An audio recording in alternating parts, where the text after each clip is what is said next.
Hello and welcome to your Living a Course in Miracles call. Today is March 31st, 2023. My name is Jared Krebs. I'm here in San Antonio, Texas. And today we have a special guest, Pablo Arango. He is a Course in Miracles, highly respected mentor, one of the top students of the course. And you are going to hear from him today. He's going to be sharing some things from his journey, some of the highlights that he wants to share with you about A Course in Miracles. And we are just so excited and blessed to have you. Pablo Arango, welcome to the show. Thanks, man. Appreciate it. Glad to be here. I've been here in a long time, so glad to be here tonight. And what I thought for today, in honor of the name of the group, and we're attempting to do as students, and living the teachings of the course.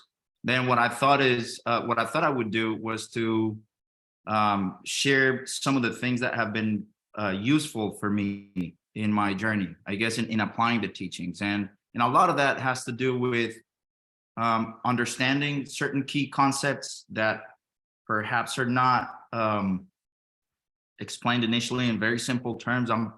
I very much like simplicity. So simple terms for me are my favorite. And so that's what I thought I would do. And I'm going to try to keep a certain kind of flow with the conversation, but I have some notes of key things that I wanted to share because they've been important to me. And so anyway, that's what I felt I wanted to do. So I'll get going with that, but I may be all over the place at times, and that's okay. At the end, I'll try to be very concise and bring it all together. Okay. Fantastic. And I just want to say, before you get into it, I want to thank you for being such a great mentor to me, because I remember we first met in 2017 at a Gary Renard event. You taught me all about Ken Wapnick. I didn't even know who he was. I was reading the text the best I could, trying to understand it.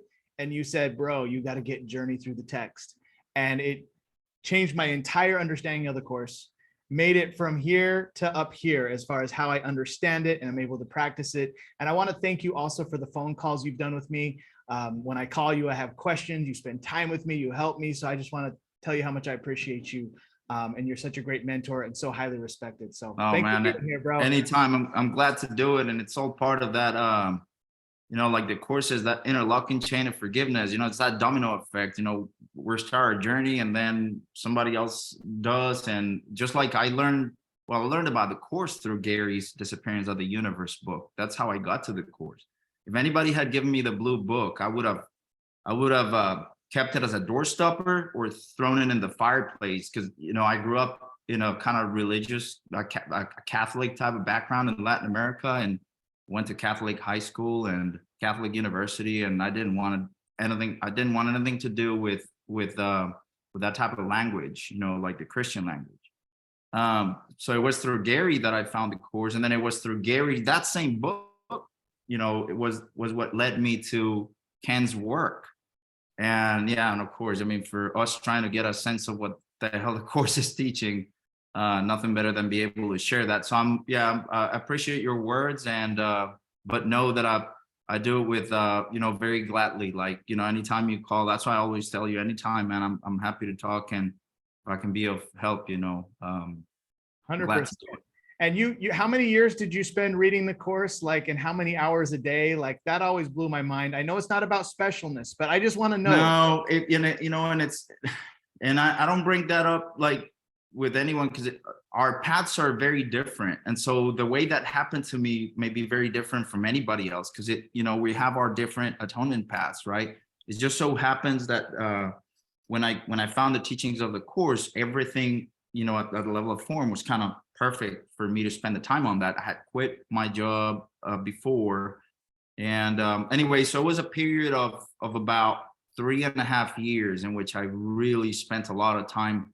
I had this inner calling, and I just felt that the only thing that I really needed to do, of course, I continued to do everything I needed to do, at this level of form, in the world, I continue managing my real estate business, investment business, and doing what I needed to do. But I felt that what I truly needed to do was to kind of dive into the teachings of the course continuing to read Gary Renard's 3 books, which he had published till then. And then, later on during that 3.5-year period, he published the 4th one, and then going through Ken, and then going through the course with Ken, which was initially through that Journey series in the book Awakening from the Dream and the Message of A Course in Miracles. So yeah, I remember there were days that I spent, even, if I averaged those 3.5 years, I probably 8 hours a day. That was a lot. But it wasn't hard for me. It was just that thing within that it didn't come, I wasn't like striving for it or anything. I was so into it, trying to understand it, that's how it happened to me. But that has nothing to do with anybody else's path. It just so happened that was mine. And so it gave me the opportunity to understand it and start applying it, which is what Gary's books do to us. Anyway, so sharing that. Thank you for sharing that. I want people to know, like, the time you put in. I know it's not about that's your path. No, that's pretty yeah, cool. and it's really not. It just happened that way. But I'm very glad. I will say this, that I'm very glad that how things happened for me was like, I'm glad that I found the course through Gary, and so I was able to stay, with Gary's books. That was kind of how I was led to the course, and so he gave me the pure teaching, which then led me to Ken, and I was able to have them both, Art and Persa, Gary and Ken, as kind of those symbols that have led me, by the hand to understand and help me apply the teachings as we learn them. So anyway, so to kind of give it a little bit of context to and one thing I want to say is everything I'm going to share today is very basic, because I like simplicity, and the message of the course is simple, but it can be very complicated, and we can get into a lot of the metaphysical stuff and all that stuff, but it's kind of the everyday application that I very much value. And so what I'm gonna share right now are kind of the things that I consider to be very helpful in applying the teachings of the course. And so to give it a little bit of context starting off, I just want to kind of remind us of the medium and long-term goals of the course, which of course we know it's the medium term is attaining a state of perfect peace. And then the long-term goal is awakening back to God, to our true self, to, and to our abstract and eternal natural state of being a perfect oneness. That's the long-term goal. The medium-term goal is the attainment of a state of perfect peace. And of course, as we start applying the teachings of the course, which the means to attain the medium and long-term goal, as we know, is forgiveness. Through forgiveness, we have the benefit of attaining peace at any instant in which we may be experiencing distress. And so to kind of start off on the forgiveness thing, I wanted to talk about individually about 3 ways in which forgiveness is described described in the course, how Ken also talks a lot about it, and how, Art and Persa talk about it. So the main 3 things is forgiveness is looking at the ego without judgment. That's one. The second one comes from the course, which is forgiveness is still and quietly does nothing. It merely looks and waits and judges not.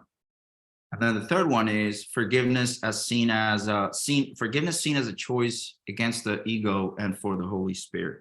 So, it all sounds very simple, but initially it's not that simple. And that's why I kind of want to take each one apart the way I view it. So taking the first one, forgiveness as looking at the ego without judgment. If one thinks about it, the only way to really look at the ego without judging it, one would have to, first of all, one in order to look at the ego, one would have to have the ability to be mindful and of your thoughts and perceptions, and be able to recognize when the ego is talking per se. And second, even if you are able to detect, to catch yourself thinking or perceiving with the ego, you wouldn't be able to look at it without judgment unless you were sure at that instant that it wasn't real. And so what I'm trying to say there is, even though it's a very simple kind of sentence, forgiveness is looking at the ego without judgment. What one of the things that we have to, I mean, it gets us back to the only way to really look at the ego without judgment is while we're staying fully right-minded. Meaning, just like Ken would say, it's looking at the ego with Jay's love or the Holy Spirit's or the Holy Spirit right next to you. And what that actually means, because that's so abstract still, you know, it's not like Jesus or the Holy Spirit or anything that are external to you and right next to you and talking to you, is really to have the awareness and the ability to think like them. And so if you continue to think about that, is how do I look at the ego without judgment? Is by having the ability, I'm able to look at the ego without judgment, first by being mindful of all of my thoughts and perceptions, so I can catch myself when I'm thinking or perceiving with the ego. And when I do that, I have to immediately ask for help from the Holy Spirit, which we can talk about the asking for help of the Holy Spirit as activating that thought system, that purely non-dualistic thought system that we have been studying and integrating every day, you know, purely non-dualistic thought system that teaches kind of the key metaphysical principles of the course that allows us to be able to look at the ego and realize it's nothing. And things like what? Well, like realizing that our true identity within the dream is that of the dreamer of the dream. It's, we are that one mind that it's outside of time and space that is projecting and observing this entire world that we appear to see within itself, and that is experiencing its own hallucination through one of the images of its own hallucination. So these are the kind of things that, even though they're kind of lengthy and complex in the beginning, as we study and integrate them, when we then gives us understanding and kind of understanding them at deeper levels allows us to kind of become unknowing within. So that's one aspect of it. Remember that you're the dreamer of the dream, that everything that you appear to see is nothing. Those are nothing but figures of your own dream. That's your identity within the illusory level of consciousness. And that our true identity actually is that of God, the infinite self, whose natural state of being is one of abstract and eternal perfect oneness. Then another aspect of that would be, of course, remembering that neither the ego thought system and its expression in form, which is the world that we appear to see, that none of those are real. It's like we said, we already know that it's a dream. So when we ask for the Holy Spirit, in order to be able to look at the ego without judgment, is we catch ourselves thinking or perceiving with the ego. We ask for help of the Holy Spirit so that we connect to that right-minded part of us that remembers who we are, and we activate the purely non-dualistic thought system of the course that we've been studying. Then immediately as we activate it, then it comes to our awareness, that remembrance that, hey, we're the dreamer of the dream. I'm that one dreaming, decision-making mind that's outside of time and space, that's essentially hallucinating all this stuff. None of that is real, and none of the ego thoughts that I'm projecting and perceiving in, say, a person or situation are real. Why? Because the ego thought system stems from the false belief and haven't been able to separate from God, and that's never occurred. I can never not be who I am. My infinite self, God, can never be fragmented. Ideas leave not their source, and only the truth is true, and nothing else is true. So one of the things that I wanted to highlight with that first one is looking at the ego without judgment is, in order to be able to look at the ego without judgment, it's with that knowledge, with that understanding, which the purely non-dualistic thought system of the course gives us. That's what gives us the ability to be able to look at the ego without judgment. Just like it says, in order to get to, you got to go through the darkness to get to the light. Well, who the hell would go through the darkness thinking that the darkness is real? You wouldn't. So anyway, that's one thing that I wanted to bring up. Then the second one is, and one aspect of that, which I want to add, just because I think it's so powerful. And this is something that Art and Persa and Gary's book have been very, very emphatic about. So in that sentence that Ken used very, very often on forgiveness is just looking at the ego without judgment. So of course, you catch yourself projecting or thinking or perceiving with the ego. You ask the Holy Spirit for help. You immediately connect to that right-minded part of you, to the Holy Spirit that remembers what you truly are. You activate his thought system.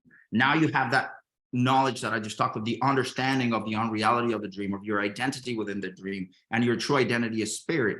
And so you're able to do what? To see through the illusory nature of the ego thought system and the world, which is its expression in form, and therefore you're able to see through the illusory nature of whatever situation you may be confronted with at that instant, and see it as part of the dream, and that your only upset is you're getting in touch with those ego thoughts that you were projecting and perceiving in the situation. You're able to see through the illusory nature of those thoughts of the world, let them go, and then lastly,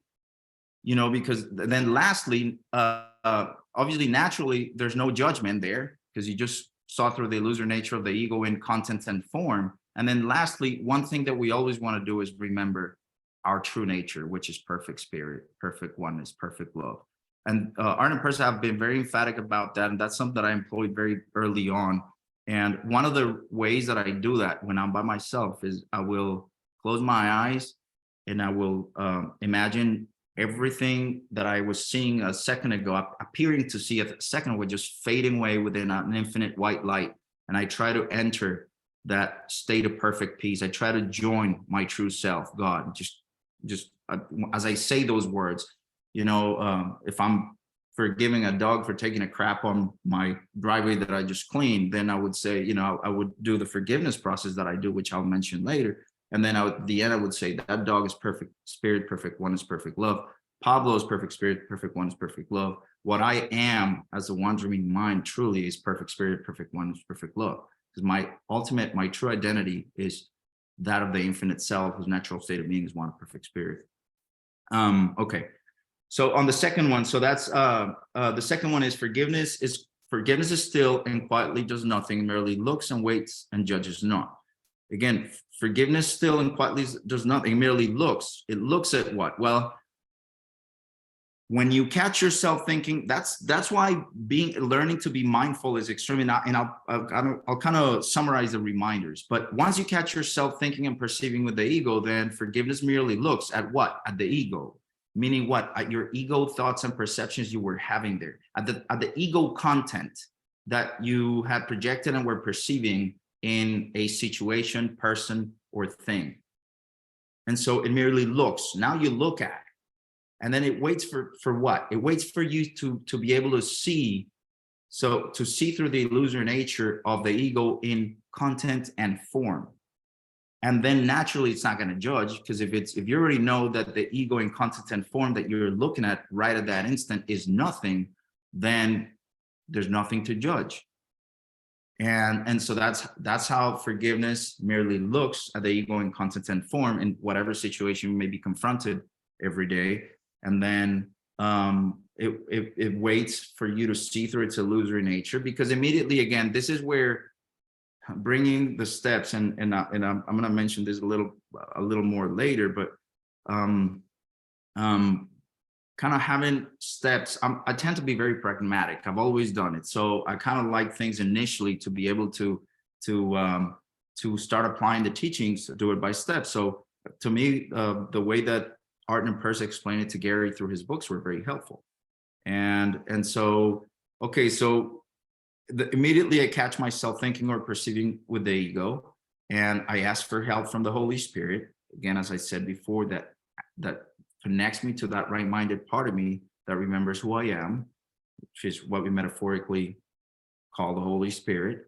And then it activates the entire purely non-dualistic thought system. So forgiveness merely looks, and then as soon as I ask for help, it waits for me to see through the illusory nature of the ego in content and form, and then I just don't judge. And all I would say is then I would remember to add that last step of remembering my true nature as perfect spirit. And the last one is forgiveness as a choice forgiveness defined as a choice against the ego and for the Holy Spirit. And this is one of the one key things that I think that was very valuable to me, because Ken used to say a lot. He often says in all his videos and books that it's all about the problem is choosing the wrong teacher, right? He says that a lot, and I'm like, well, okay, so where's the choice point? Where's the choice point in reality? And so when you define forgiveness as choosing against the ego for the Holy Spirit, it's very important to know from a practical perspective where our choice point is. So yes, I'm choosing to make the choice every day to stay right-minded as much as possible from early in the morning when I wake up, and I put the Holy Spirit in charge of all of my decisions related to form, all of the thoughts that Pablo has, words, actions, and all of that, right? And so I'm making that effort, and then I'm practicing true prayer in order to remain connected, to be very, very firmly connected to that right-minded part of me, and therefore stay right-minded all the time. That's great.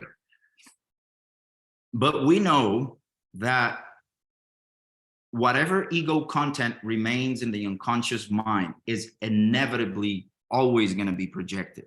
No matter how right-minded we are, whatever crap is in the unconscious mind, it's always going to get projected at some point. So what that allows us to know. So where is the choice point? Well, where do we make the choice between illusion and truth? Just like we did in the ontological, in the original unholy instant, that ontological instant when we chose for the ego and against the Holy Spirit, when we appear to have separated from God. Well, in this case is whenever we, by staying right-minded and mindful of all of our thoughts and perceptions, we catch ourselves thinking or perceiving with the ego. We catch ourselves projecting onto someone or something. Once we catch ourselves, that's where we're going to make the decision, either for the ego or for the Holy Spirit, because we have a decision. The natural decision, if we're staying mindless, meaning not mindful, if we're staying mindless, which means completely identified as a real body, living as a real world, living in a real world of which it is an effect and to which it's vulnerable, being a victim of forces beyond our control. If I'm staying mindless, then my choice is going to be made automatically, because as soon as I perceive that ego content, I'm not even going to be aware that I'm projecting. I just treat everything as real and continue on, right?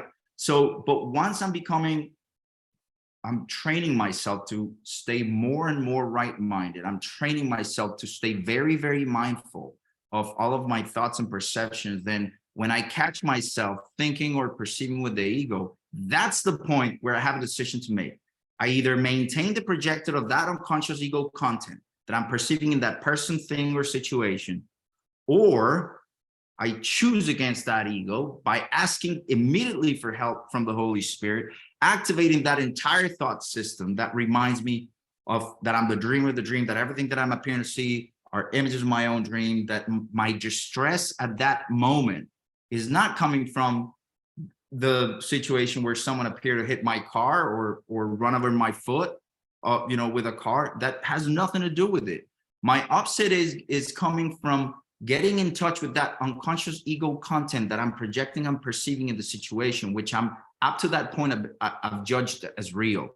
Because let's remember, the choice for the ego remains actively chosen in the unconscious mind. Once it's projected and we perceive it as being out there, that's where we have the ability. That's where we, from a practical standpoint, make the choice between the ego and the Holy Spirit. And so I think that's very important, because that is repeated so much for those who follow Ken's materials, which I would imagine it's a lot of people in this call. It's a choice between the ego and the Holy Spirit. That is the choice point where we make that choice between truth and illusion. So once we catch ourselves projecting, we ask for help we ask for help to the Holy Spirit. We get connected even more to that right-minded part of us. We activate that entire purely non-dualistic thought system. We're reminded of the truth. We're able to now let go of the hand of the ego and remember that our true identity is that of being of that infinite self, which has no beginning and no end. That infinite mind, capital M, which has no beginning and no end, Of course, that's completely abstract, whose natural state of being is one of perfect spirit, perfect oneness, perfect love. One thing that I've found practical in order to cut through the form and get to the content, it's to think about the world, people, things, and situations as mirrors, as a world of mirrors, or neutral images that act as effective mirrors. And that way, so if you think that way, whenever you're confronted with any forgiveness lesson, then that allows us, if we remember at that point, as we catch ourselves projecting, and part of that kind of remembrance of the truth when we ask the Holy Spirit for help, if we kind of think is like, oh, that's right, not only is this a dream world that I'm dreaming, or a hallucination that I'm hallucinating myself within me, in reality, it's a bunch of neutral images that act as effective mirrors that are reflecting the content of my unconscious every single instant without exception. And so what that allows me to do is that regardless of the justification, regardless of the story that the ego could be telling me at that point, oh yeah, the problem is that my tenant, she's a drug addict, and she's been, just being a nuisance to the rest of the community in the apartment complex, and she's been threatening us, and she's been doing all these things. How is she, and getting all wound up about all that, which is the perfect story. I'm perfectly justified from the world's perspective to judge and to attack this person and treat it as a piece of crap, right? That is a story that the ego tells me. Well, if as part of that remembering, as part of that purely non-dualistic thought system, one can remember that the world is only a world of neutral images that act as mirrors. And every time we're simply getting in touch with, we're simply perceiving or getting in touch with whatever contents in our unconscious mind, then we know that if we're at peace, then it's fine. We're getting in touch in one of those few instances with the memory of the innocence and love that we are. But whenever we're upset, whenever we're not at a state of perfect peace, it's because we're getting in touch with that ego content that remains in our unconscious mind. And by thinking of the world as mirrors, then allows us to kind of cut through the form and get to the content, be able to let it go and remember the truth of who we are. By remembering that everyone and everything that appears to be there, their reality is perfect spirit. So is Pablo's, this body, and so am I as the dreamer of the dream, because that identity of that metaphysical mind outside of time and space that is dreaming this, it's illusory. It only appears to exist within this delusional state of awareness that we call consciousness. Because as we know, in the self, in God, there is no consciousnness. There is just beingness, which the course calls creation, attempting to describe or talk to us as minds that think in dualistic terms, try to describe something that is indescribable because it can only be experienced. So the mirror thing is one thing I've used that's been helpful to me. Of course, a lot of the things I'm saying are going to resonate with some people and not with others, because it all depends. We all have different ego personalities, preferences, styles. It's part of the ego package of the hallucination, right? Make us all different. But so thinking of the world as neutral images that act as mirrors has helped me a lot. The other thing are helpful quotes that I'm tend to be very fond of. Like I use it very often when confronted, as triggers, which is they're symbols of that same content of truth, which any right-minded thought from the course represents. That same content of truth. One is, for example, there's no hierarchy of illusions. That's one, for example, that I use a lot when I'm working out and I'm starting to experience a lot of psychological or physical pain. Then I remember there's no hierarchy of illusions, whether it's Jesus carrying the cross or being nailed on the cross, or us being run over by a car, or us experiencing pain working out.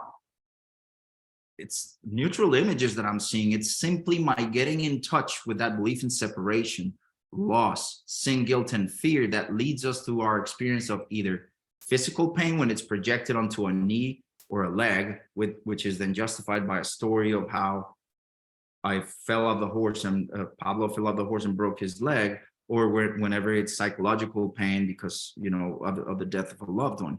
Of course, and this points me to, before I give the other quotes, to remind all of us that I'm talking about something that we now understand at a conscious level. Clearly, if we're still experiencing pain, which I clearly am, psychological and physical,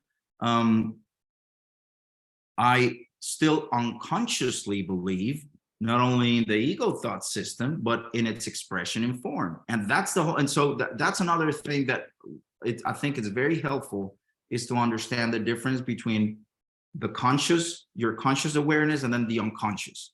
Consciously, we're understanding this purely non-dualistic thought system. God is and nothing else is, right?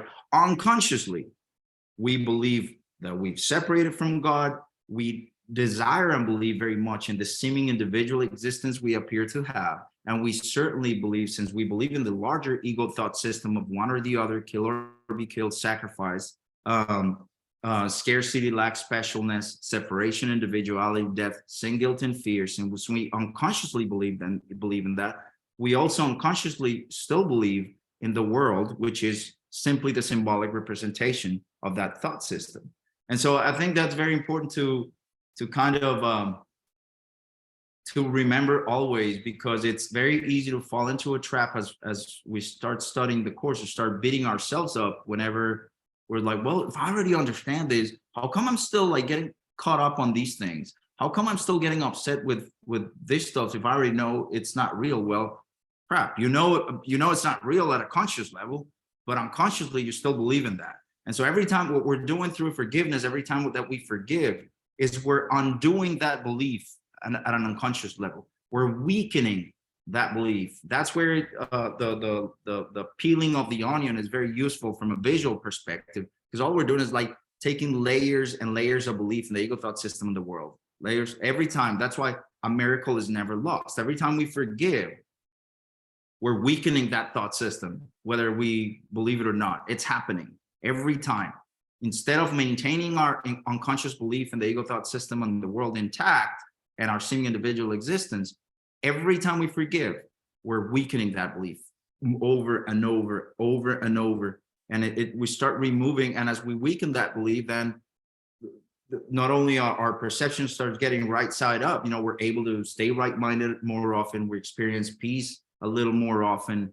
We're getting better at becoming more and more mindful, at quieting the mind, which is very key in order to be able to remain mindful.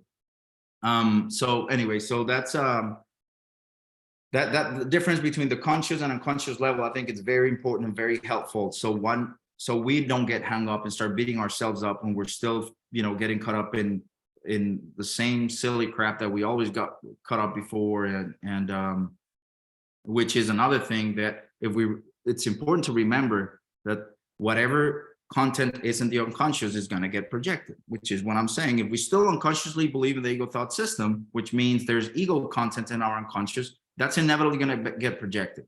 So there's no point in beating ourselves up and getting all pissed off at us or disappointed just because we're projecting more. Well, that's the point of what the course does with the world. It tells you, hey, this is not a classroom because it's a world of mirrors, and everywhere you see, you're going to see the content of your unconscious. And the majority of the time, since we're just starting with this path, all you're going to see is ego content.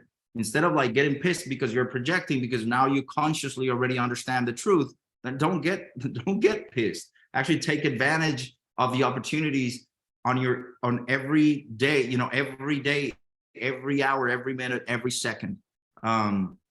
And so that's one way to view it, and it saves us a lot of I guess a lot of disappointment and beating ourselves up. So the quotes that I was mentioning is there's no hierarchy of illusions. That's a preferred of mine.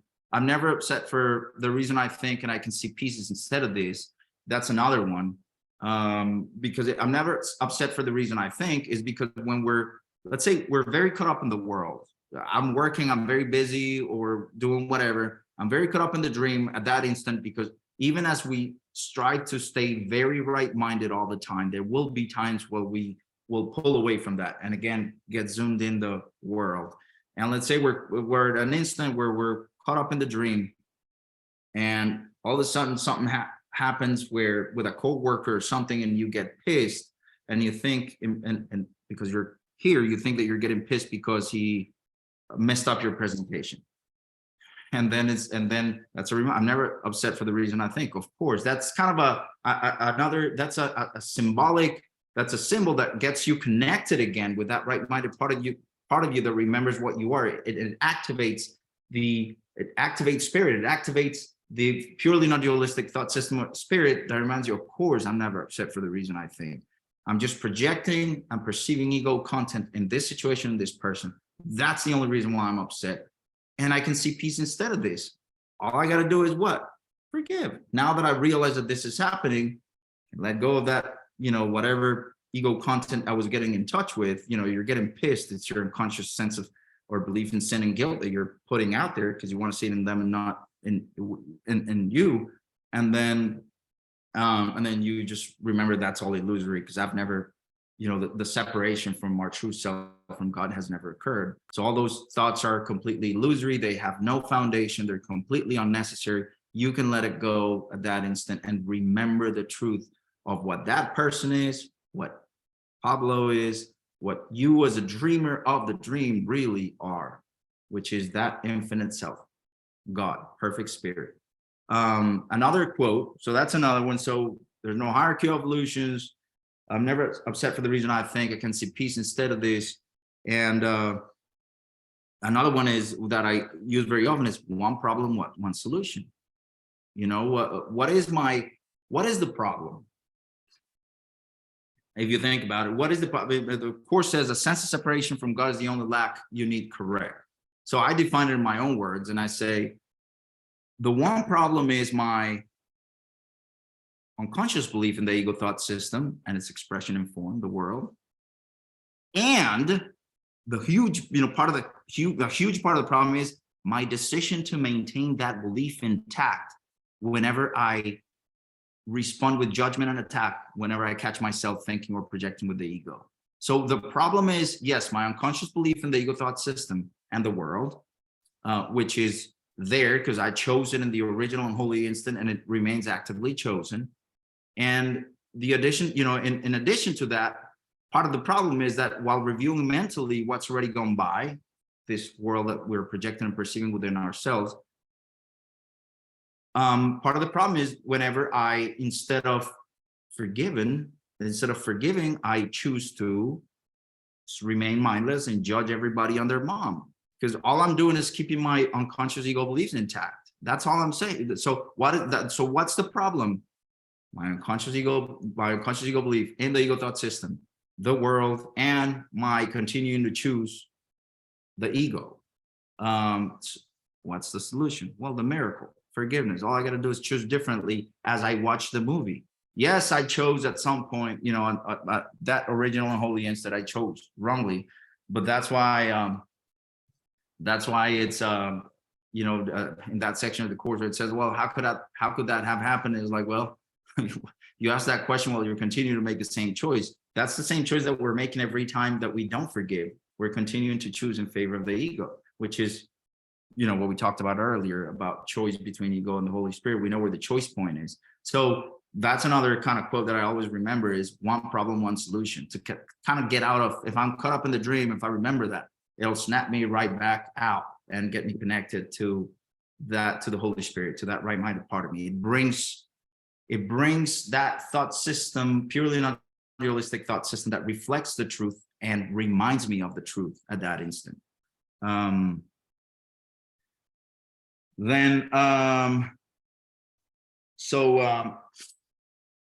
it's just as a good summary of what I just said it's a quote that I want to read from the Course. It says from the chapter 31, it says, how simple is salvation? All it says is that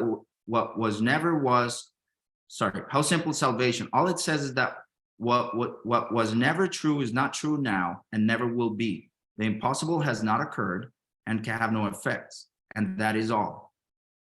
Can this be hard to learn by anyone who wants it to be true? Only unwillingness to learn it could make such an easy lesson difficult. course, the unwillingness that we're talking about, there's the fear of ceasing to seem to be an individual, because we unconsciously like seeming to be an individual. So we have fear of letting go of that individual in seeming individuality. But that's the basic thing is, if I were asked to define forgiveness, I would say forgiveness is the process of, while staying right-minded and mindful of my thoughts and perception, of seeing through the illusory nature of the ego in content and form, and remembering the truth of who I am. It's that, remember that what was never true is not true now and never will be. So kind of key things, reminders for us, for us to be able to practice forgiveness more effectively. One is, remember our identity within the dream, which is that of being the dreamer of the dream, that one metaphysical. Everyone that thinks that is here listening to this, no one that appears to be here, that thinks is here listening to this, is the person that at some point we think we are. Our true identity within the dream is that of the one mind that is having this dream of separation, and that it's experiencing its own dream of separation through one of the figures of its dream, which is the hero of its own dream, right? And so remembering that our true identity within the dream, this of course is very abstract, is the mind's outside of time and space. So one thing that I use as a visual that could perhaps be helpful is, I imagine a cloud. And I mention a cloud because even though it has form and it seems to have a geometry, the shape is kind of pretty random. So imagine a cloud, 3D cloud, and imagine the cloud in its edges, like in its internal walls per se, right at the edge of the cloud, having a bunch of projectors that is projecting a movie within itself in the middle, like a holographic movie. Well, and then part of the experience that cloud is having as it projects from all of those millions and billions of micro projectors that are projecting that holographic movie within itself, is that the cloud has the experience of being one of the images, part of the projection. Well, we are that cloud. We're never the figure. We are that cloud. So remember, so kind of getting, and this is something, of course, that comes gradually, but it was important for me to kind of connect to that identity and to realize it. And more and more it comes from it kind of grows from an intellectual understanding to an experiential understanding, but that comes with time and practice on a very gradual basis. But so remember our true identity within the dream. Remember that we're split. We have the right-minded part of us, the Holy Spirit, where the memory of our true self is, the memory of God is. That's the part that thinks through the purely non-dualistic thought system of the Course. And then the ego part of us, which is the part that likes seeming to be an individual. That's the part that desires and believes in the ego thought system, the thought of specialness and separation, and the larger ego thought system of sin, guilt, fear, and scarcity, lack, and all that stuff. Another key part of practicing forgiveness, of kind of things that are important to remember to practice forgiveness more effectively is, remember what we just said, projection makes perception. So everything we're perceiving in everyone and everything is nothing but the content of our unconscious. And whatever ego content still within us is going to get inevitably projected. And remember, the ego always speaks first and the Holy Spirit's that correction. Then another part, of course, is to understand deeper and deeper, increasingly on deeper levels, both the purely non-dualistic thought system of the Course and then the ego thought system, because it's important. If we're ever going to catch ourselves thinking or perceiving with the ego, well, we need to know what the ego thought system is and how it manifests itself in our daily lives, through all of our relationships, in our thoughts and perceptions, like how it manifests itself in our thoughts and perceptions as we go through our daily lives, through all the different relationships at work, family, friends, whatever. And then the other two things is, one, continue to train ourselves at becoming more and more mindful of all of our thoughts and perceptions, and learning to stay right-minded, to which asking the Holy Spirit for help and putting him in charge is a huge part of that. Again, because we as minds, through that call, through that action, which is really done mentally, we activate and thus reconnect. We like the Course says, the mind is the activating agent of a spirit. So through that call, through that asking for help, we're reconnecting to that right-minded part of us that remembers who we are. And so then that's what it means to be above the battleground, which is another key term. But what does it mean to be above the battleground? Well, it means to stay right-minded. It means to have that awareness of the lucid dreamer, not only being the dreamer of the dream, but of being, that's my identity within this illusory level. Remember that my true identity is that of perfect spirit, and that everything that we're appearing to see is nothing but illusory images that really have nothing to do with me, but are important for me because they're the mirrors that are reflecting back to me all of the crap that I still have to let go. So that's being above the battleground. And that also ties in with the theme of the course that talks about the strength of Christ or the weakness of the ego. Well, we experience the strength of Christ when we're staying right-minded with that awareness of being the dreamer of the dream, of remembering that everything is just images my own dream, that the content, the ego content, all the ego thought system is nothing, and that I have always been and will always be perfect spirit. I can never not be who I am. And of course, in the beginning of the process of forgiveness, this is very intellectual, it's very mechanical. It feels like we're just saying words. But as we apply it and apply it and apply it, we start moving from an intellectual understanding to an experiential understanding, which is ultimately what we want to do. Just as we know, the course talks about words being symbols, but symbols, yeah, but we got to start where we, using the symbols that we think, that we're familiar with, to then get to the experience beyond the symbols, to these words lead us. The right-minded words of the course are trying to lead us to that experience of our true self, to get us to attain a state of perfect peace, and then awaken back to what we truly are, to our true self. Let's see. And so part of that, I guess, from everything I've said, and I know, and I'm talking to you guys, I mean, if there's anything in this group, is the consistency. I've been very impressed. I was thinking about it because I know when we met, Jared, you guys had started recently, that used to be called different before. It was the audiobook club or something like that. But man, it's been 6 years and the group's still here. And yes, there's churning and people coming and going, but there are a lot of faces that are still here. I mean, you, Christian, Nathan, Eli, Sue Ann, I mean, a lot of people that have been here, and that's key for us. And I say that because I really, I guess it shows the consistency, the desire, the really wanting to make it happen, even when we may experience a lot of resistance to even wanting to do it because we're so caught up in other stuff. But that reminds I say that also to remind ourselves, this is a freaking mind training program. And I ain't, talking here about all this beautiful stuff. It's like really putting this crap to practice every day. And so for that is, yes, we got to study, but then we got to apply what we study. And that's extremely important to do so, because if not, then, what are we really doing? Otherwise, we're just, debating and kind of making ourselves feel a little better because we're doing that, because we're talking about it. And one thing that of course that I want to read two quotes related to that, to the mind training aspect of it. And this all, obviously is it's very important, especially when we're starting out, because again, as I said, everything in the beginning is very mechanical, but there's two quotes that I think are really cool. I'll read them fast. I know time, we only got 10 minutes, right, Jared?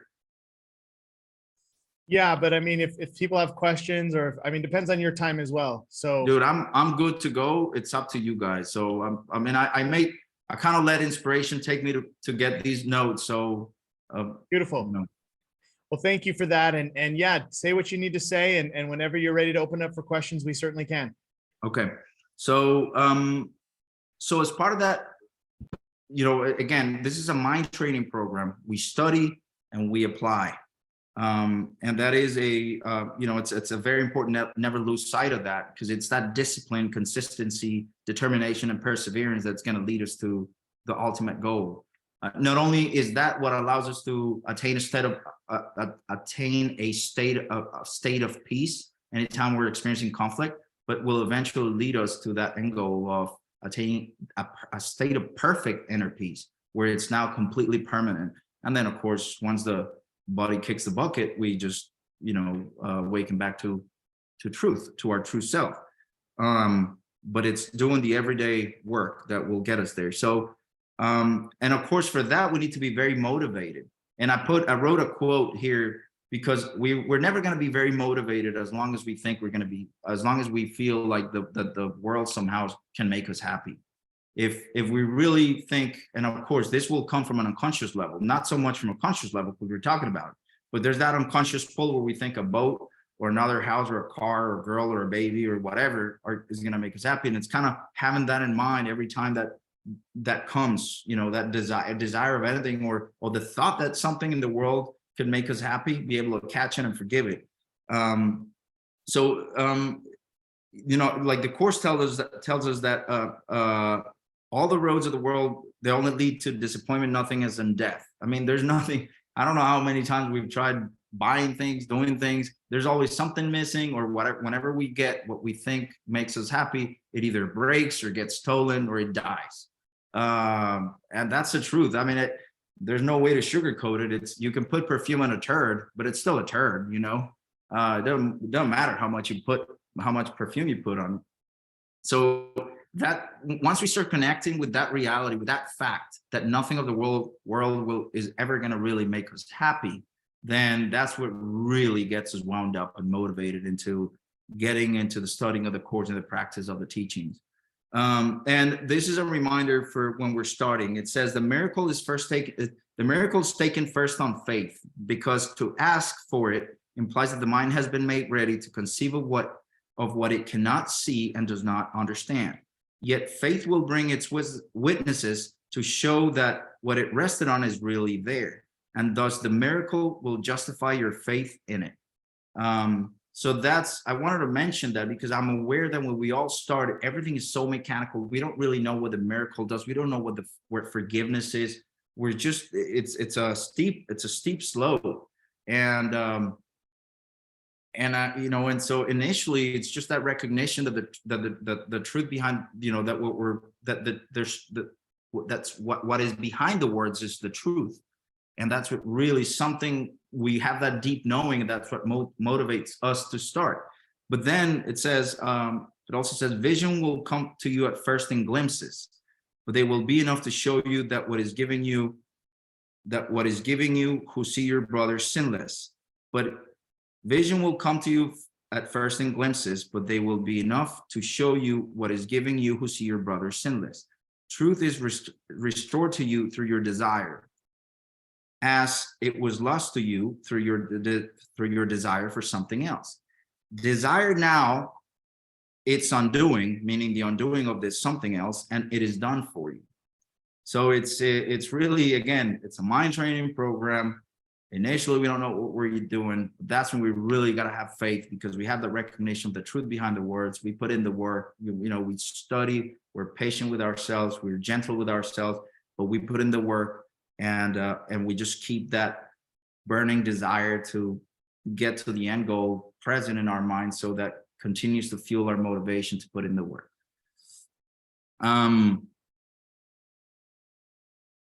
One thing that I wanted to mention, because again, we're all students of Ken's material, and he always said, never forget to be normal. And this is a group of living A Course in Miracles. And I just want to mention in relation to that being normal is not because we got to be normal for anyone. Well, we already know there's no one out there. I mean, all we're seeing are projections of ourselves. We're seeing images of our own hallucination.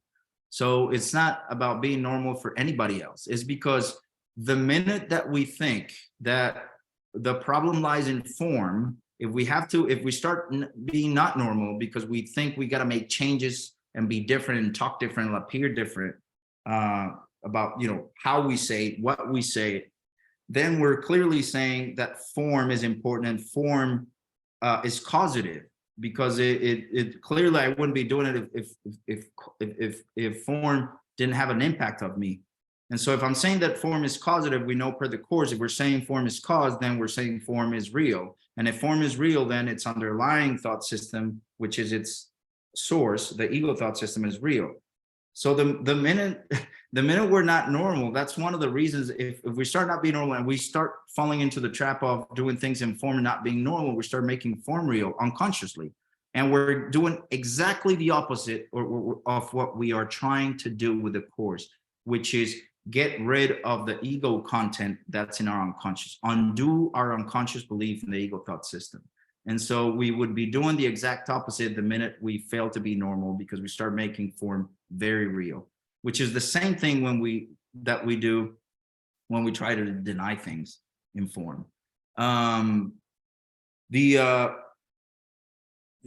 see. The other thing that we do when we get too caught up in form, which could be part of not being normal, is that we focus so much on what we're trying to change, that we lose focus of the level of the mind, and we cannot even do the mind, where we can't stay right-minded. If we start trying to deny or change things in form very drastically, we're so preoccupied of not eating meat because we're going vegetarian or vegan, then that we're not even able to do the mind training work that the course is pointing us to do. So that's another reason why being normal is important.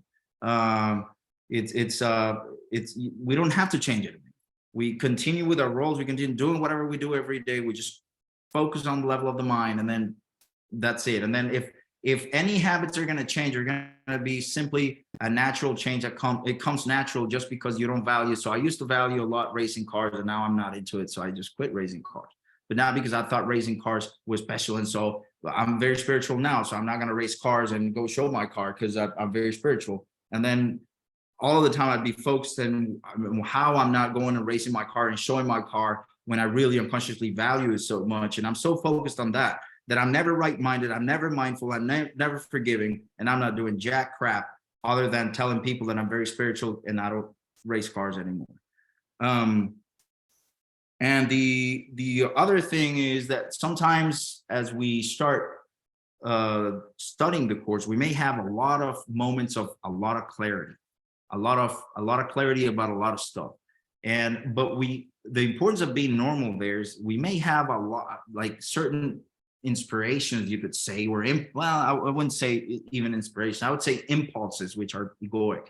Sometimes we may have or it could be even an inspired idea per se, of doing something, but sometimes that something could be so drastic, and because clarity comes and goes when we're starting out, then let's say we make a very drastic change and we move or we do something, and then the minute that we lose that clarity that we had before, we end up panicking because we like, what the hell did I just do?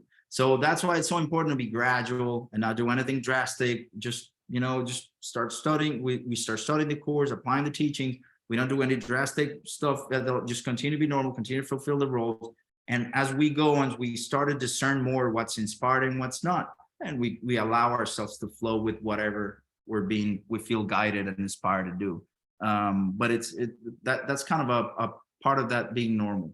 So I think those three things, that not being normal could lead us. That's really why it's important being normal. Not because there's anybody out there that we got to be normal to, but because one, we don't want to deny form because the mind gets so occupied in that we can't do the mind training work. And then two is when we do that, when we start focusing on form, we're saying it's real, and then we're doing the exact opposite of what we're trying to do, which is we maintain our unconscious ego beliefs intact instead of letting them go. And then the third part is when we make drastic changes in form, we could put ourselves in a place where we may experience a lot of panic later on, and that's unnecessary. One more thing that Ken always says, it's always be kind. And even though this is it's a very simple sentence, but I think a lot of the times it may be interpreted as being kind in form. He always means it, be kind in content. And when he says always be kind, if we remember, oh yeah, I got to be kind. Well, to be kind in content, all I got to do is be right-minded, forgiving. And if I'm going to be kind in content, then naturally I'm going to be kind in form. So it's kind of a good thing. Always be kind, but it's not about being, like it could, like a lot of religions fall into that trap of smiling, yet tell him he's a piece of crap within, you're like, oh, you sucker, you know, like, but yet smiling and being all nice. No, it's about being kind in content. So always be kind in content, which means continue to do the job that I've told you have to do in so many different forms. This is another one of those forms. Always be kind. Just, you know, just remember who that other seeming other person really is, which is you, which ultimately is perfect spirit.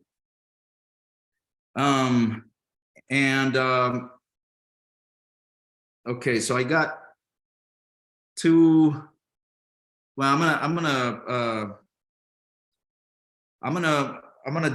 just simply gonna share what I called, and this is me again. I'm sharing my personal stuff from my personal journey that I've valued, that I've applied, and that it's helpful to me, and maybe it'll be helpful to, you know, to someone else. So when I read the first time the third book of Gary, Love Has Forgotten No One, in that very first chapter, it's not given a linear order, but I remember I made it kind of, and that's kind of how I process information.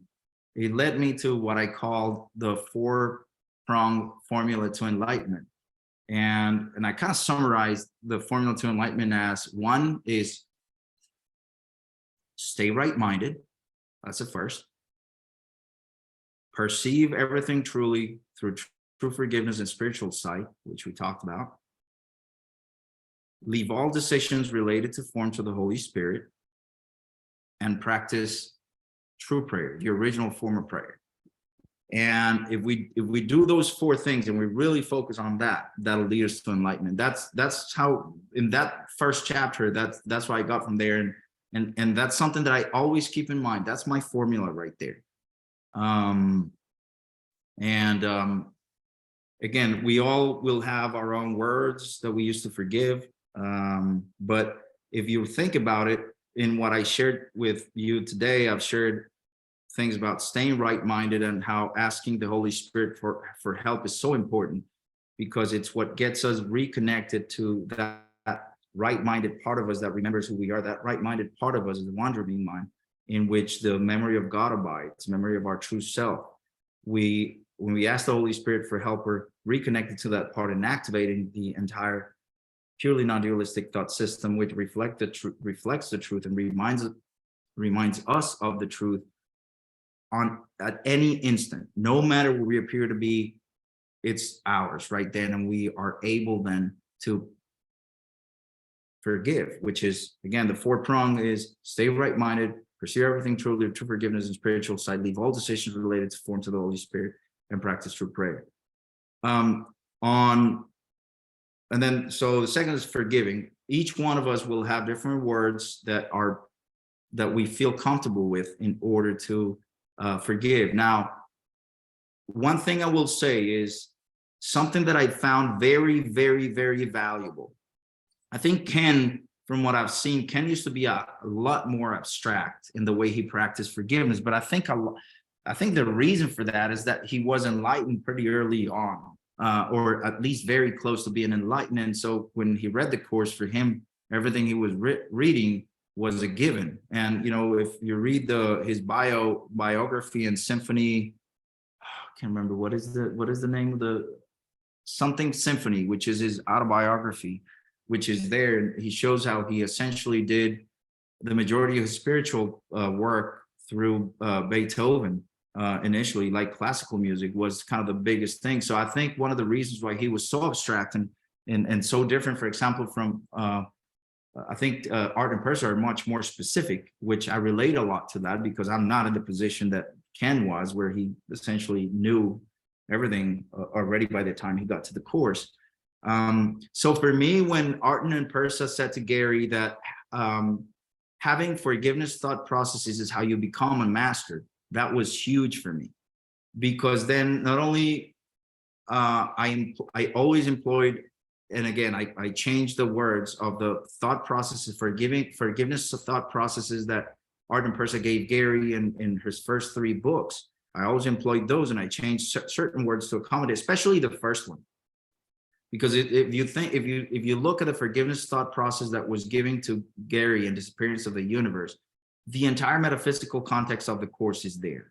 It essentially reminds you you're the dreamer of the dream. Everything you see is an image of your own dream, which you put there so that you could see in them the ego thoughts that you unconsciously believe to be true about yourself, which are completely illusory, which are as illusory of those images that are there that are symbolic of that content.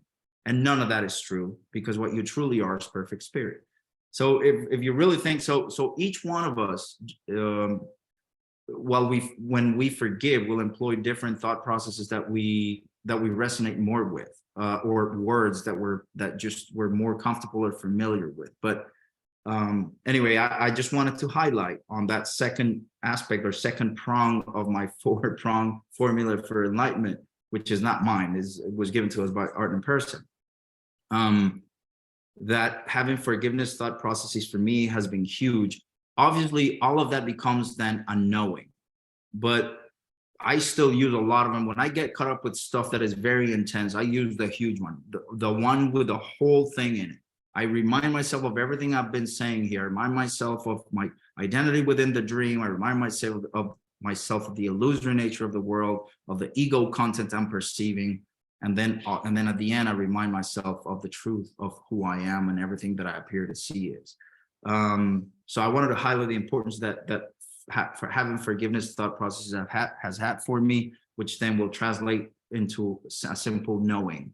That's why, as we integrate them and that truth that the purely non-dualistic thought system of the Course reflects to us gets so ingrained, then you're able to forgive with the gentle smile that Ken used to talk so much about, because then it's a knowing. So something happened, you're like, oh, that's right.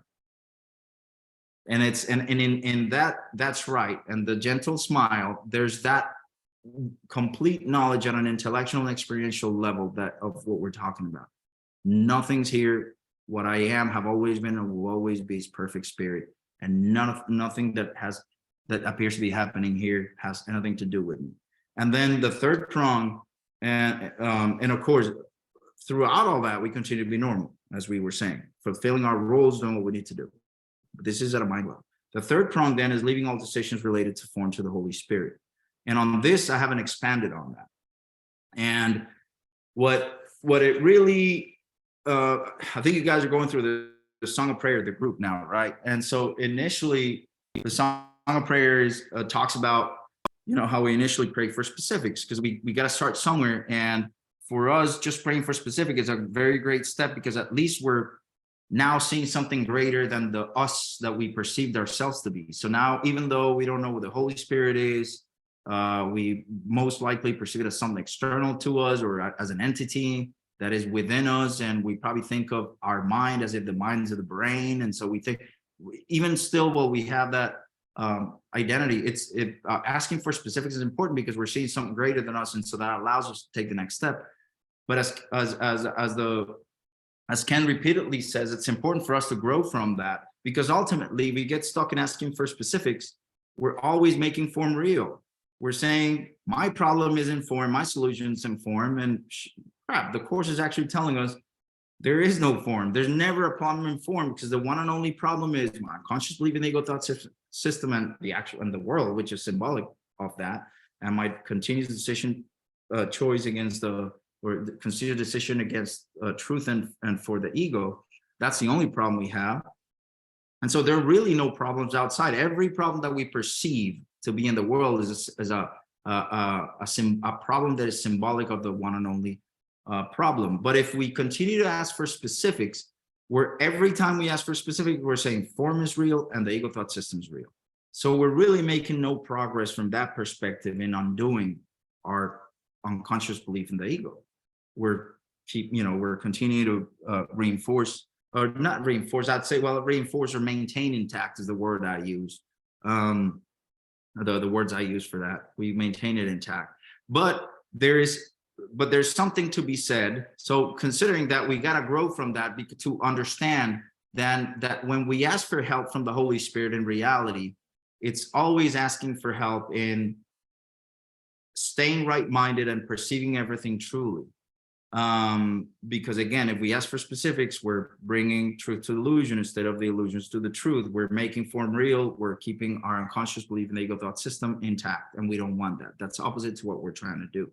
Now, there is something to be said. So even though we know that every time we ask for help from the Holy Spirit, which is that right-minded part of us, as a wandering mind that remembers who we are, every time we ask, it's asking for help to stay right-minded, to remember the truth, so that we're reminded of the truth of that instant, and that way we can see everything. Remember the dream, the illusory nature of everything, and remember the truth of who we are. There's something to be said about the dream. There appears to be a dream that I'm dreaming, and there's two ways to navigate that dream as I journey through with the teachings, as I journey through the dream with the teachings of the course. I could either navigate it through the ego, which means out of a sense of lack, need, guilt, fear, pain, suffering, judgment, or I can navigate it with the Holy Spirit out of a sense of abundance, inspiration, intuition, guidance, flow. Hey, that's pretty damn practical. Why? Because I'm still, even though we're talking all this and we consciously know everything we're talking about, Pablo's still going to appear to wake up tomorrow, have to brush his teeth, do whatever he needs to do. And we as the wandering mind are going to be confronted with a lot of seeming decisions in form. Now, one thing that Ken says, which the first time I heard it, I'm like, that's so good, because it's so right on the money. We only, whenever we're staying right-minded, truly right-minded, and there's no ego interference, we naturally know what to do. There's no decision to make. We just proceed and do it. I mean, there's no question around. So whenever we think we have to make a decision, is because there's ego interference, meaning there's ego projection. So what do we need to do then? It's not so much, oh, yeah, of course, you can ask the Holy Spirit for help to take care of that decision. But the important thing is to remember, oh, crap, I remember, even though it's practical, navigate it with the Holy Spirit instead of the ego. In order to navigate it with the Holy Spirit, I cannot navigate the dream with the Holy Spirit as long as I'm staying wrong-minded, as long as there's ego interference. So whenever there's ego interference, if there's projection, what do I need to do? Ask for help to forgive. If I'm experiencing distress on any decision point, on any point that I think I got to make a decision, then I got to ask for help in forgiving. And once I forgive and I return myself to a state of peace, then and only then I can say, Holy Spirit, you take care of this. And then you detach yourself and try to make the decision, and you kind of go do whatever, do the dishes, go run errands, do whatever, go to sleep, and then let whatever right-minded thoughts are supposed to come to you and see what resonates with you. Then you'll get one that resonates with you. And as part of that forgiveness process, when you're weighing your options, part of that forgiveness process is going to be the remembering that everything's equally illusory. So there's no path A or path B or path C that is better or worse. They're equally illusory. And regardless of which path you appear to take, whatever ego content still remains in your unconscious is going to get projected. So nothing's going to be rosy and perfect wherever you go, appear to go. There's always going to be crap you got to forgive. The form will be different, but there's always going to be crap that you're going to forgive, and it's going to be the crap that is in the unconscious. So I think that's it's always very helpful to remember when we leave decisions to the Holy Spirit. Then what we're really talking about is, again, it's all about our state of mind, staying right-minded. When we perceive ego interfering, when we think we got to make a decision, there's ego interference. What I got to do is ask for help to forgive whatever projections I'm perceiving at that decision point in the different options. Path A, path B, path C. On this one, I'm seeing fear. On this one, I'm seeing guilt. On this one, I'm seeing lack. And I want to guarantee that outcome because I really love it and I think that it'll make me happy. I remember that those three paths are equally illusory. None of them are going to make me happy. All I'm seeing is ego content. We forgive. And of course, I'm simplifying. Sometimes we got to forgive that crap 100 times because it continues to come up and come up and come up. And what do? Well, we continue to forgive until the mind remains calm. And of course, we got to be practical too. If we're at a situation where we got to make a decision and the right-minded thought and the intuition hasn't really come to us, and we will flip a freaking coin or do whatever, and then you move on, because we got to remain practical. We got to remain normal. But at least the important part is that we understand what leaving decisions to the Holy Spirit truly means. And yes, there's the practical aspect of navigating the dream with the Holy Spirit instead of the ego. But in order to be able to do that, it comes down to staying right-minded and forgiving whatever needs to be forgiven on any point in which we think we got to make a decision. And with that, I'm just going to read one quote and I'm done. Is that cool? Because it's one of my favorites. It's from lesson 185, and it's really a reminder for all of us. And again, with the realization that, of everything we've talked about metaphysically, that to me, everything I've talked about, not only am I sharing kind of the things that I've valued in my journey and, kind of it's very basic, but to me, it's been very helpful. And, but at the same time, it's, again, another reminder for me. And I really like this part. So this is from lesson 185. I want the peace of God. So it says, to say these words is nothing, but to mean these words is everything. To mean you want the peace of God is to renounce all dreams. For no one means these words who wants illusions, and who therefore seeks the means which bring illusions. He has looked on them and found them wanting.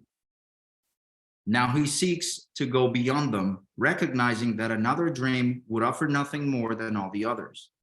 Dreams are one to him, and he has learned their only difference is one of form, for one will bring the same despair and misery as do the rest. To mean these words acknowledges illusions are in vain, requesting the eternal in place of shifting dreams which seem to change in what they offer, but are wanting nothingness. And that's it. Yeah, Pablo. Everybody give Pablo a big round of applause. Woo! I think I covered it. You just, well, for me, it was the decision point thing that you talked about, finding that decision point of making it like that at the moment of the upset, like choosing to look at it with the Holy Spirit. Like that was very helpful. The four, forget what it was, but the four, like, four-pronged formula. Yeah.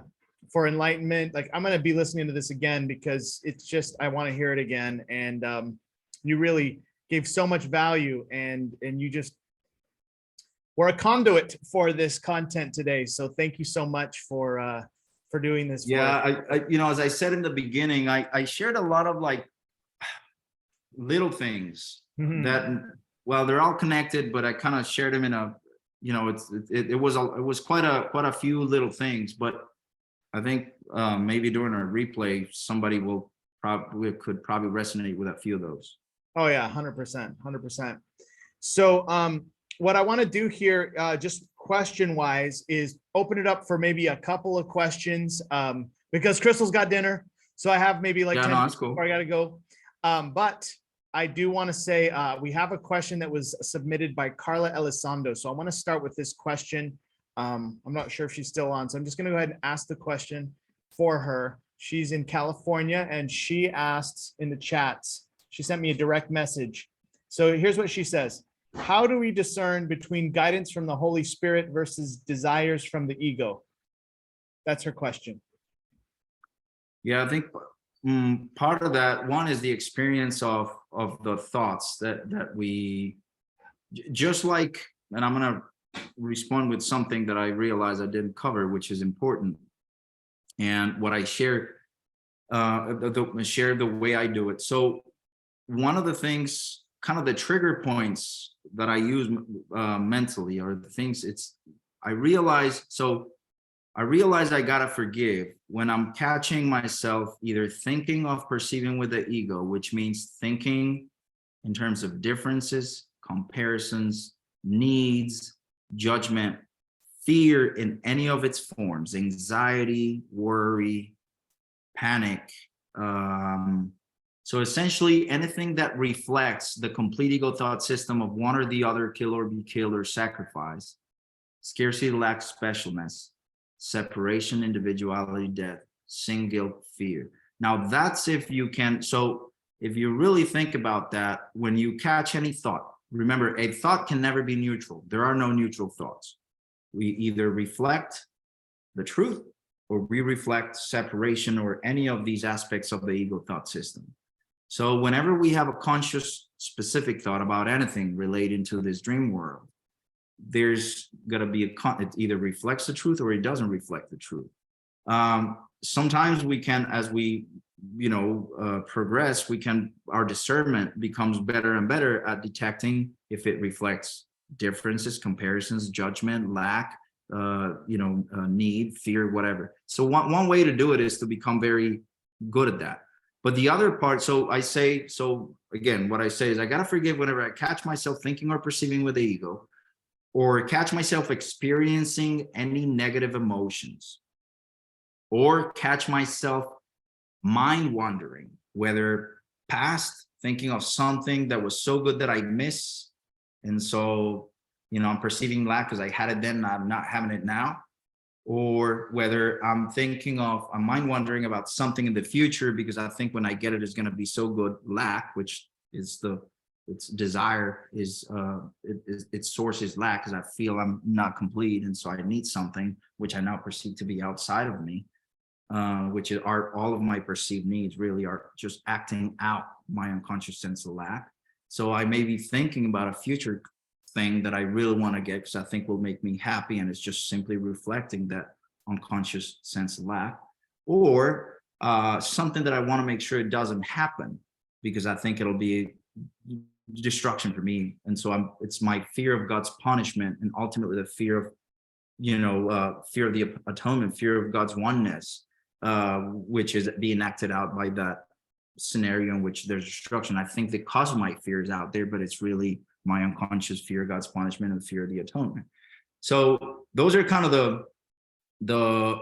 so I know that I have to forgive when I catch myself thinking or perceiving with the ego, when I catch myself experiencing any negative emotions, when I catch myself mind wandering, or clinging onto any idols of the world. And I caught myself when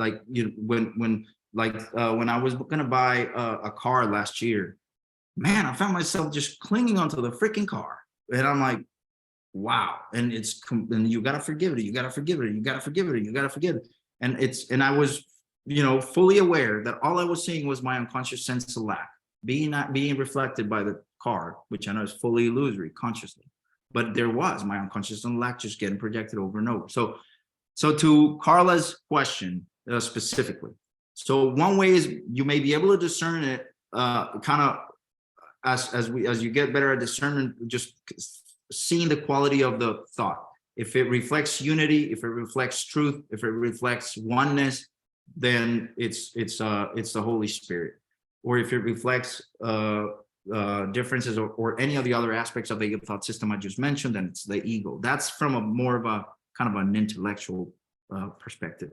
Then there's the experience. If it inspires peace, if it feels naturally, if it seems that it just simply flows, there's no effort into it, it doesn't make you feel bad, it doesn't make you feel anxious, it doesn't make it, then it's the Holy Spirit. But if there's a little bit of guilt, or if there's a little bit of course, now having said that, there will be many times in which we have a truly inspired thought, and it's so clear and we know where we have to go. But then what happens? Freaking ego interference will pop up, and all the fear in the form of doubt, and say, well, you're really going to do that. And that's why, again, discernment will get better and better over time as we practice the teachings. And there will be those times where we're so clear because of the quality of the message in terms of what it reflects, but also in terms of the experience, that you just know that it's an inspired idea. It's intuition, it's inspirations, it's abundance, it's flow, it's guidance. You'll know it comes from there because it feels so good. It has such a good vibe. And then you know it. And so don't lose your sight. That's truly an inspired thought. Now, the ego will come up and try to creep up and instill doubt in you, because that's fear in the form of doubt. But what do we have to do? Forgive the crap out of that doubt thought, like over and over, realizing that's my fear of God's punishment and fear of the atonement. Now being reflected by this thought. Now I'm seeing the cause of my fear in whatever that thought is saying, and that's false. I'm perfect spirit, and I allow myself to flow with that. Beautiful. how beautiful that you had forgotten a part and that Carla's question. Oh yeah, she exactly reminded me. what you wanted to Yeah. say there. That's beautiful. We have time for one more question. Anybody else? This is your chance to ask Pablo a question.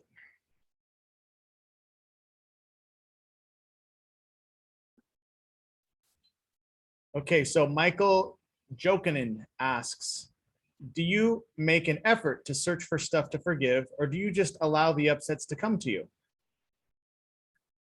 I think I did originally, as I did when I did the workbook the first time, but I don't do that. After I did the workbook, I haven't done that, like consciously trying to come up with things to forgive. I think it will naturally come, and sometimes it will come out of the blue, or it could come in the nightly dreams, or it could come up in a meditation, or it could come as an association to like something that we perhaps are not aware, like we forgot about, that any seeming past event that we forgot about, and then when doing something at the present, that may reminds us of that seeming past event, and then it'll pop up and I forgive it. So the short answer is no, I don't do it presently. Fantastic. Yeah, I agree that you're going to get the opportunities. They're going to come. Oh yeah. We wouldn't think we were here if they weren't. So absolutely. Well, Pablo, I just want to thank you so much for taking time out of your busy schedule to spend time with us tonight, sewing into each and every one of us, and all the people who will get to watch the YouTube recording as well. This is a gem. This is definitely one that we're going to watch over and over. And I know people, Sue Ann said she was going to be taking notes. I'm sure we all are. And just want to thank you again for taking time, and also for everyone watching, especially if you're watching the recording. We are a group on Facebook. You can find us, Living A Course in Miracles. We study the work of Ken Wapnick and Gary Renard, and we do Friday Zoom every Friday night on certain different content. And the link will be in the description of this YouTube video. And that being said, Pablo, I want to thank you again so much. And what is your final piece of advice for everyone watching? No, man, I think it's to keep the motivation. And again, I've always said one of the things, and this is, I'm sharing my suggestion, one of the things that has always kept my motivation with the course and the focus has been rereading Gary's books. Art and Persa speak to me so clearly, and it's kind of a slap in the face every time we may get distracted with things. It's like, nope, you have one goal and you have the means to attain that goal, and that's all you need to focus on. Continue to be normal, but get it done. So I would say is just to kind of keep very, very present in we all should keep very, very present in our conscious awareness, the goal that we're trying to attain, which is first to attain that state of perfect peace, which will lead us to our full awakening, so that we're motivated to continue to study and practice this day in and day out. That would be, and I appreciate the invite, Jared. I always enjoy, being here and hanging out. I guess we saw each other last year. For a few people, I saw Sue Ann, you, and can't remember who else. And I forget his name now, which I actually recently talked to. But anyway, I appreciate the invite. And I was going to ask you, actually, so are you guys going to start the journey through the workbook, or what? Is that your next? That's a big one. Yes, that'll be what we'll do probably the next 5 years. That's what I was going to say. That's a good solid 5 years right there. That's long. We did the text. I think we're like 4 years through on the text, and we're slowly getting through it, man. The Song of Prayer content is 13 hours. No. And it's good stuff too. I really liked it. Yeah. So we will be going to the workbook. That's right. And you and I never talked about this. You obviously, when we talked about Journey series, but then when it came to the pamphlets, we never talked about that. But the same thing that you're going through is exactly what I did. That same audio is exactly how I did it. And the way I used to do it was I would hear.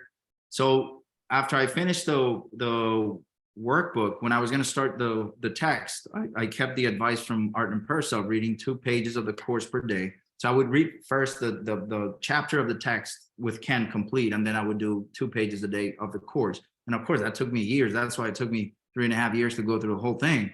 But then when it came to the Song of Prayer, I did it a similar way. And the same with the psychotherapy pamphlet. I would listen to the whole thing, and then I would go through, and I use my iPads and make notes, because I got to translate everything from the metaphor to my own words. That's one other thing, and I'll share that in case somebody resonates with that. I feel I've learned, well, in my way, and when I say I've learned, is I've been able to understand better and better the message of the course, because when I read, not only do I read it, but then I make notes, kind of translating the metaphor to my own words. And so it makes me think. It has to be coherent, and it forces you to think, and it kind of comprehend even more. So you read, and then you make the note. And so I do it in my iPad. The first 2 or 3 times I did it, was on the physical books, on the Gary's books, for example, on the Gary's books. And when I first started with the Journey series, I did it with the physical, but then I started doing the highlights and then the notes, and it's been very helpful to me. So anyway, yeah, that's cool that you'll do the workbook. That's a lot of time, but it's nice. Hey, you know, I'm 43, so we'll finish it by my 50th birthday. You know, it'll be great, guys. We'll celebrate yours and mine. Mine is coming. My 43rd birthday is coming April 10th, so it's in 10 days. Oh my gosh! Happy birthday! That's right. Awesome. Thank you. Well, guys, go follow Pablo, by the way. He's on Facebook and on Instagram. He has an Instagram page. What's the name of your Instagram handle? It's both is the same. It's Pablo Acim, ACIM. So Pablo ACIM. And of course you all, I guess most of you know me personally, like, because we've met. But then I also made that reference web page for just to have a little bit of my background there, that it's pabloarango.org. And it's not because I have a nonprofit, it's just because the .com was taken, so it's pabloarango.org. Awesome. We'll put that in the description of the YouTube video for the people watching the recording, and I just typed it in the chat. Go follow Pablo. You will get major value. Pablo, I love you, brother. Thank you again. Love you too, buddy. Thanks for the invite, and bye to all. Good to see you, Terry. Thanks, I forgot. I saw you in the camera now. See ya. Yes. Good night. Everyone unmute the lines and say thank you, Pablo, and good night and God bless. Thanks, Pablo. Thank you so Good much. night. Dominic. God bless. See Bye, ya. guys. Thanks so much. Good to see you guys. Bye-bye.